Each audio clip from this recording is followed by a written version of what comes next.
Baik, di sini saya akan menjelaskan analisis strategis Shopee Indonesia menghadapi ancaman TikTok Tokopedia pada tahun 2025 sampai 2027. Latar belakang dan situasi kritis. Indonesia merupakan pasar utama Shopee secara global. Keputusan strategi yang diambil dalam 6-12 bulan ke depan akan sangat menentukan posisi Shopee sebagai pemimpin e-commerce Asia Tenggara dan menjadi sorotan investor global. Pada Q4 2024, Shopee menghadapi tekanan serius. Pertumbuhan GMV melambat tajam dari 18% menjadi 6% setiap tahunnya, menandakan melemahnya kinerja bisnis inti. Di sisi lain, integrasi TikTok Tokopedia mendorong lonjakan live e-commerce hingga 240%, didukung investasi TikTok sekitar 1 miliar US dollar. Kondisi ini membuat persaingan semakin ketat dan menempatkan Shopee dalam situasi yang kritis. Pertanyaan pertama, strategi diagnosis. Kenapa Shopee itu mulai kalah saing harga? Karena Shopee itu mulai kehilangan keunggulan utama, yaitu keunggulan kompetitif harga yang selama ini Shopee pertahankan dengan memberikan banyak subsidi. Tanda-tanda yang kelihatan itu, yang pertama, TikTok jago live shopping.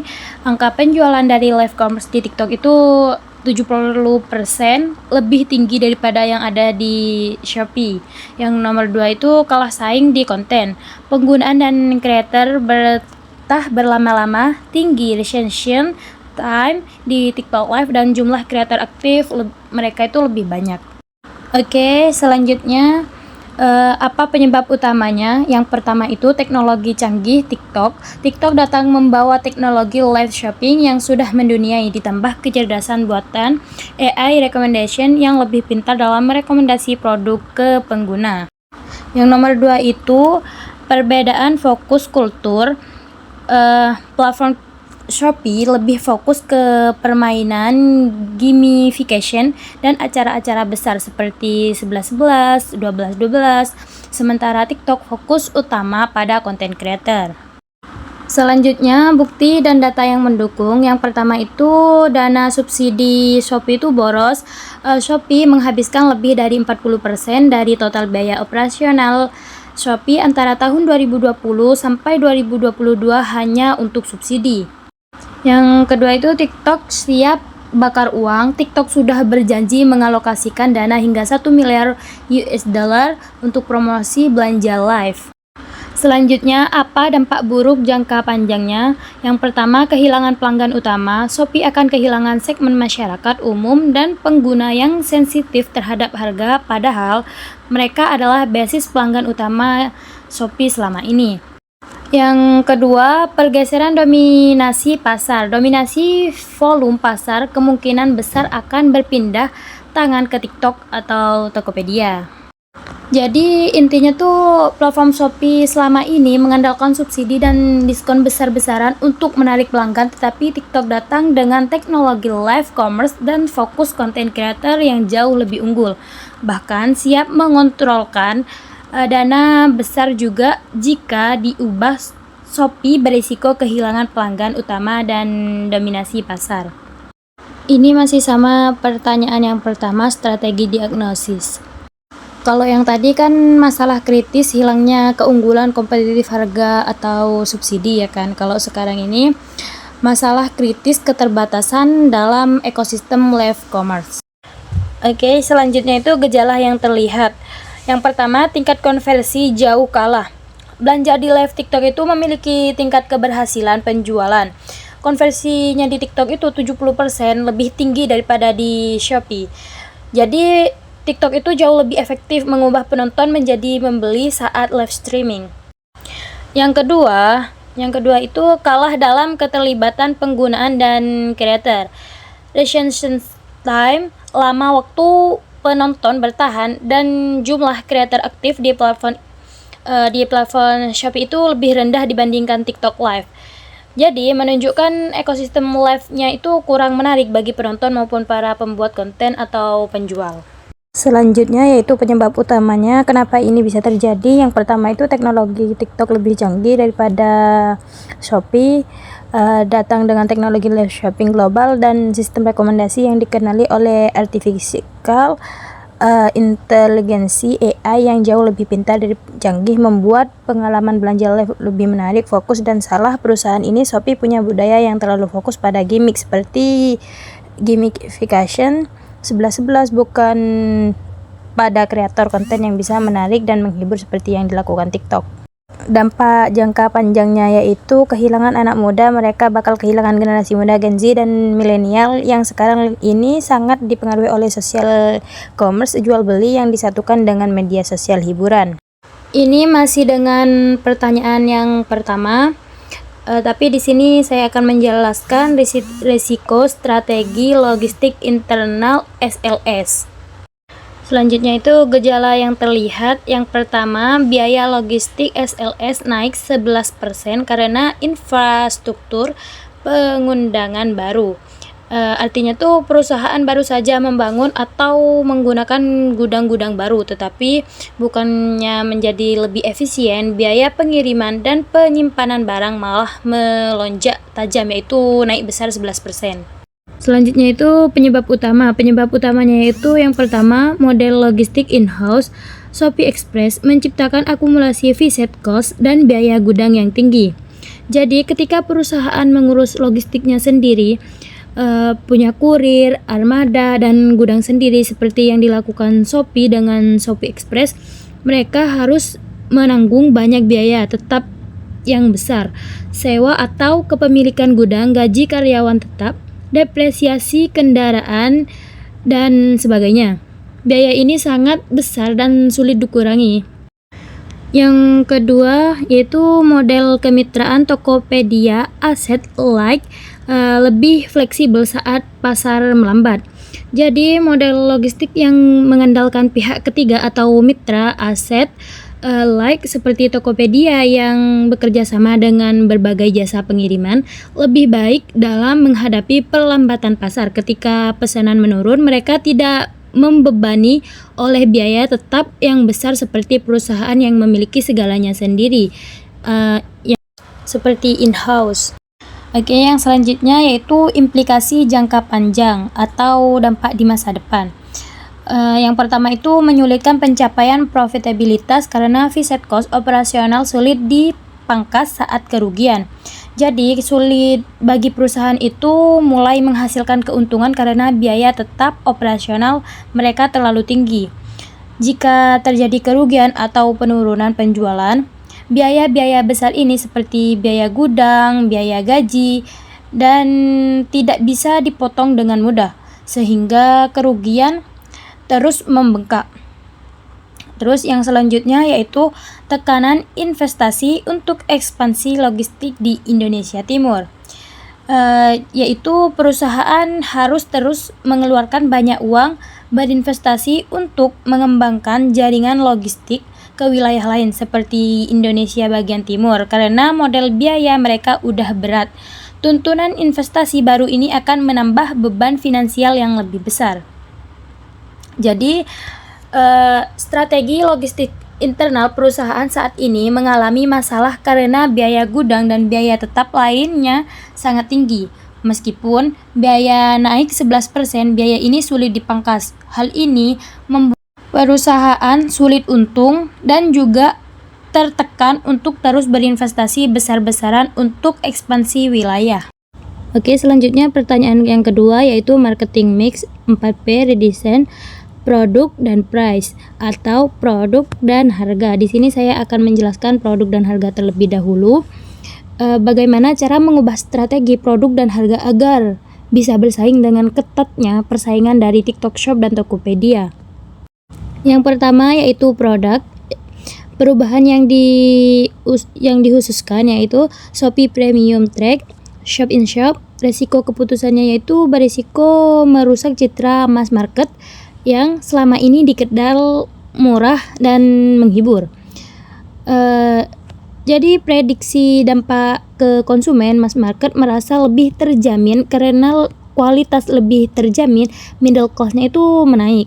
kelas menengah ke atas meningkatkan kepercayaan dan keinginan untuk bertahan. Gen Z dampaknya kecil kecuali fitur ini digabung dengan live commerce.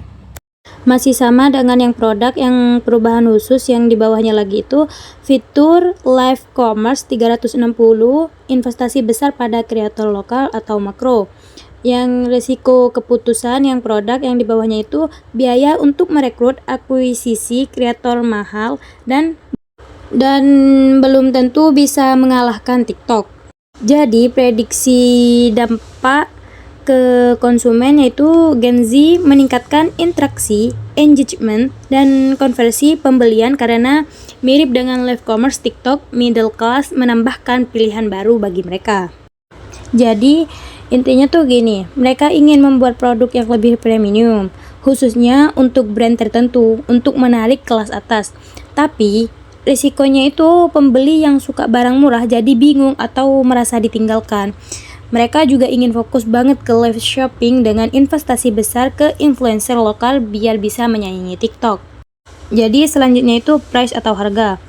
Perubahan khusus yang pertama yaitu di price matching untuk live commerce, batas diskon hanya pada live. Risiko keputusan itu beresiko memicu perang harga di kanal baru dan ini mengkhawatirkan investor. Jadi prediksi dampak ke konsumen, mass market merasa puas dan volume transaksi naik karena fokus utama mereka memang harga.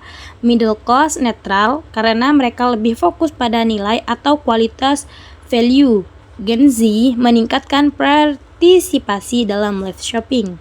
Ini masih sama price, tapi perubahan khususnya yang kedua yang di bawahnya lagi itu monetisasi Shopee Mall, komisi naik untuk official brand dan subsidi, free ongkir berkurang.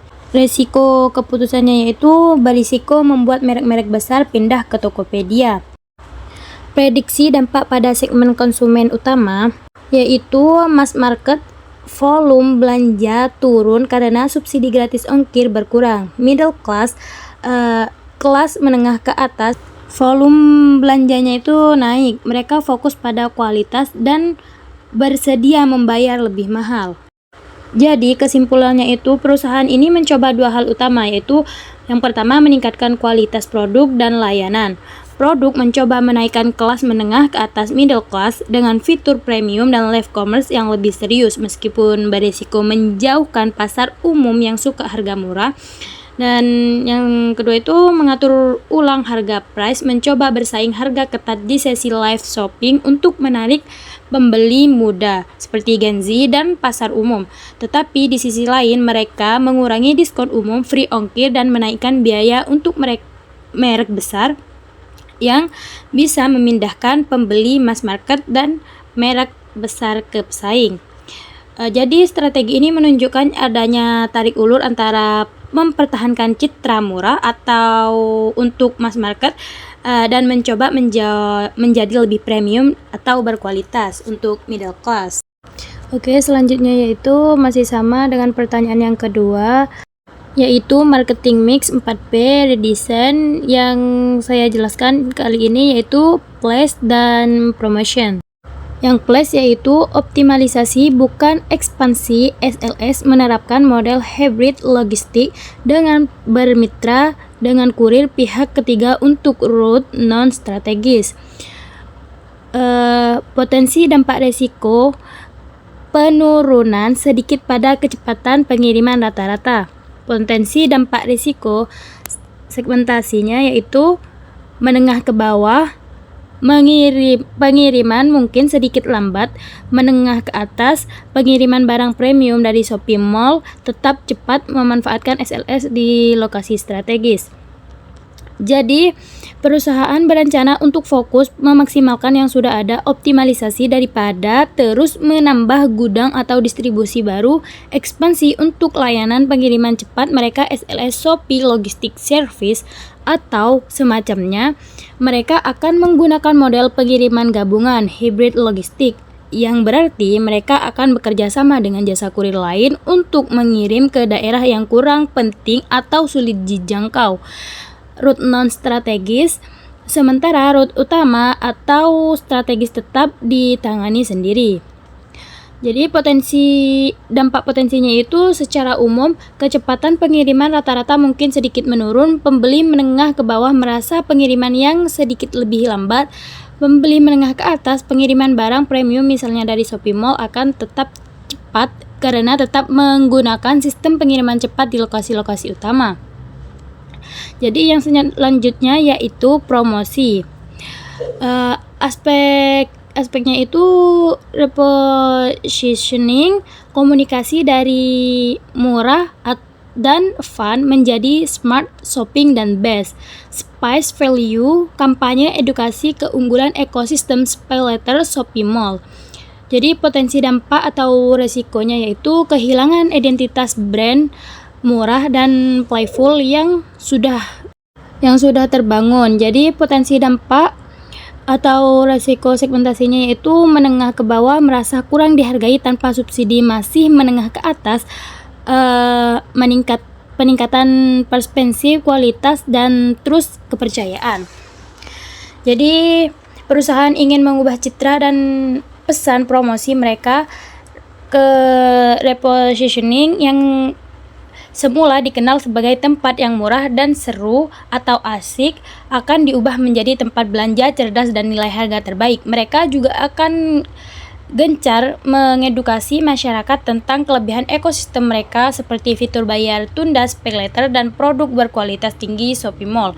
Jadi dampaknya itu secara umum ya, ada risiko kehilangan identitas lama yang sudah melekat di benak konsumen yaitu citra murah dan menyenangkan. Pembeli menengah ke bawah mungkin merasa kurang diperhatikan atau disayang jika perusahaan mengurangi diskon dan subsidi besar-besaran.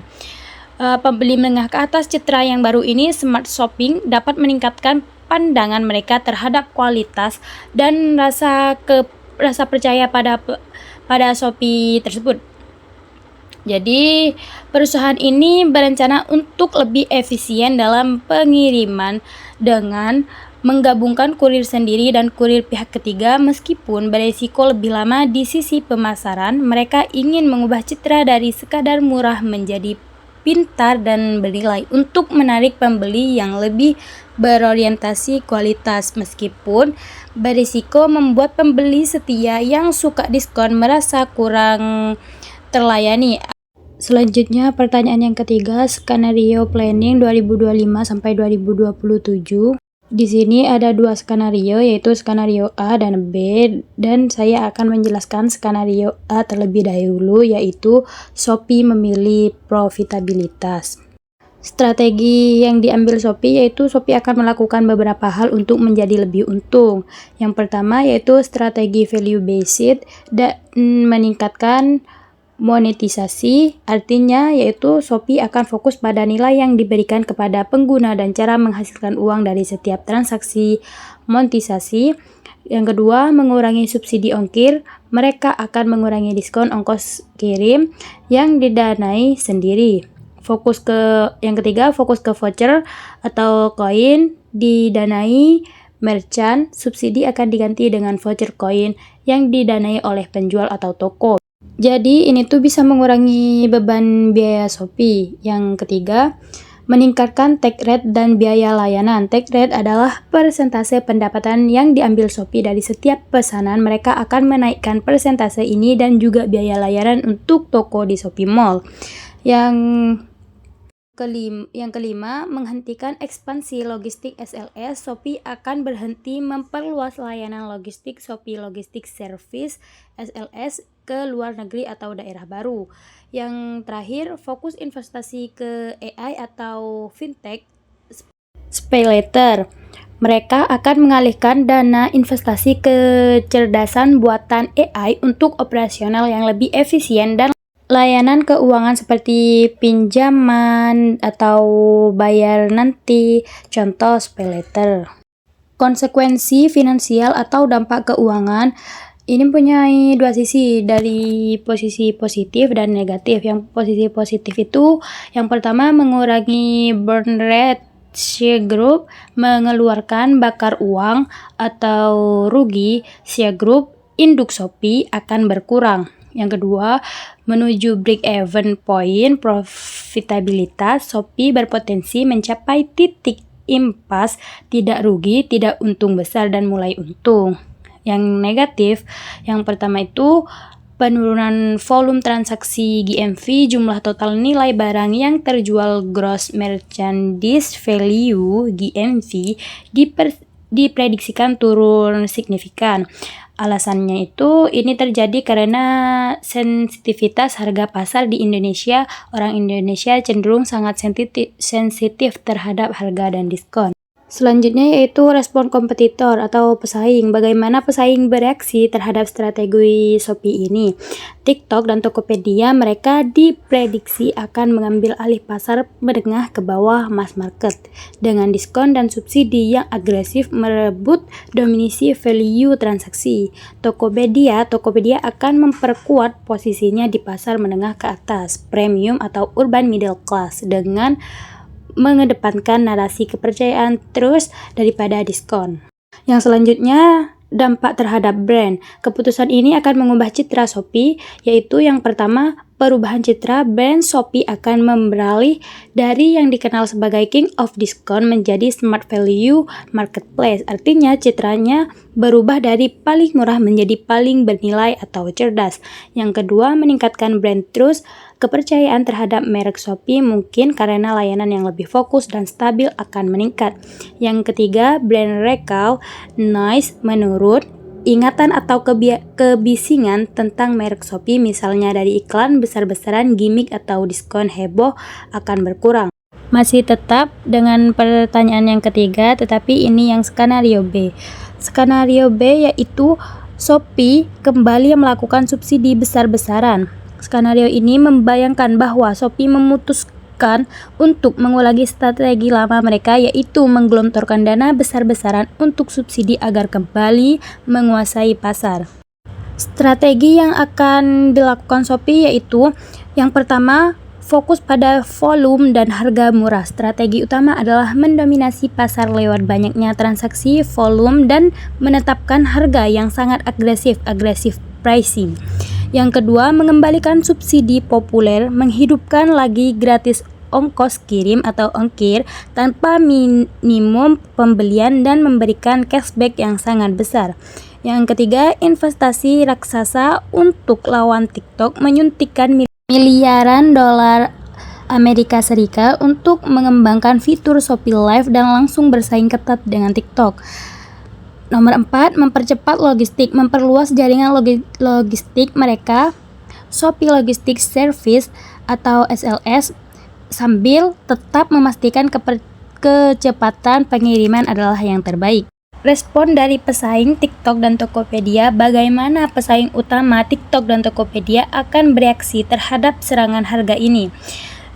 Yang pertama itu pilihan sulit untuk pesaing. TikTok, Tokopedia terpaksa harus terus membakar uang, memberikan subsidi besar untuk mengembangkan Shopee, atau mereka harus mengurangi subsidi dan beresiko kehilangan pangsa pasar.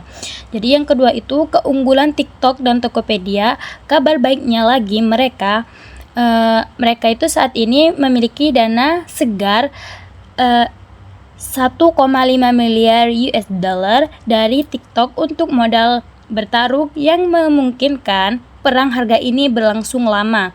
Terus yang selanjutnya, dampak pada citra merek pesaing. Citra merek pesaing juga akan diuji. Mereka akan mempertahankan citra sebagai penyedia barang high value dan murah low cost. Namun resiko bahwa akan melihat harga murah itu sebagai harga predatory pricing, dan kualitas barang yang rendah akan tetap tinggi. Jadi, konsekuensi finansial sisi Shopee, keputusan ini membawa resiko dan manfaat finansial bagi Shopee. Sisi positifnya itu mempertahankan dominasi. Shopee bisa mempertahankan dominasi mereka di pasar dari segi volume transaksi dan mencegah pelanggan massal kebanyakan pindah ke platform lain. Jadi sisi negatifnya itu kerugian operasional besar. Diperkirakan akan terjadi kerugian operasional sebesar 350 juta US dollar dengan asumsi subsidi yang diberikan 101% dari target. Tekanan investor pada investor dapat memberikan tekanan besar pada Asia Group, perusahaan induk Shopee yang beresiko memicu masalah likuiditas, kesulitan untuk membayar utang jangka pendek. Selanjutnya, dampak umum terhadap citra merek Shopee. Citra merek yang terkonsolidasi, merek Shopee akan memperkuat citranya sebagai platform yang menyediakan barang banyak, high volume, dan murah low cost. Risiko citra tetap ada, sama seperti pesaing. Risiko persepsi publik bahwa harga murah itu karena harga predator menjual rugi untuk menghancurkan pesaing, dan kualitas barang yang rendah akan tetap tinggi. Selanjutnya, pertanyaan yang keempat yaitu strategi kompetitif yang direkomendasikan, the hybrid play. Perusahaan disarankan untuk beralih dari fokus utama pada diskon massal menjadi penawaran nilai ekosistem yang berbeda, memanfaatkan semua layanan yang terintegrasi. Yang pertama itu rekomendasi strategi tunggal inti bisnis. Strategi ini disebut dengan the hybrid play karena menggabungkan dua hal, mempertahankan volume, tetap menawarkan insentif promo diskon yang ditargetkan. Dan yang kedua, investasi inovasi sambil terus menanam modal besar dalam inovasi dan ekosistem terintegrasi yang bisa mengikat pengguna, membuat mereka tidak mau pindah ke platform lain. Posisi branding atau citra. Perusahaan harus memosisikan diri sebagai e-commerce ekosistem terintegrasi terbaik dengan value nilai. Artinya mereka itu bukan yang termurah, tetapi memberikan nilai total terbaik karena semua layanan sudah terintegrasi, logistik, fintech, dan live e-commerce dalam satu tempat. Yang selanjutnya yaitu pembeda, diferensiasi, hal-hal yang harus diunggulkan agar berbeda dari pesaing. Yang pertama, live commerce, investasi besar pada integrasi AI, live shopping, belanja live didukung kecerdasan buatan. Tujuannya itu untuk mengambil alih konversi penjual yang hilang dari pesaing seperti TikTok. Yang kedua yaitu logistik, memanfaatkan layanan seperti SLS, Shopee Logistics Service untuk menjanjikan garansi pengiriman tepat waktu di segmen premium Shopee Mall untuk melawan janji dari pesaing seperti Tokopedia. Yang selanjutnya yaitu fintech, memaksimalkan layanan keuangan seperti SpayLater atau ShopeePay untuk mengunci pengguna agar tetap berinteraksi di dalam ekosistem perusahaan. Stickiness.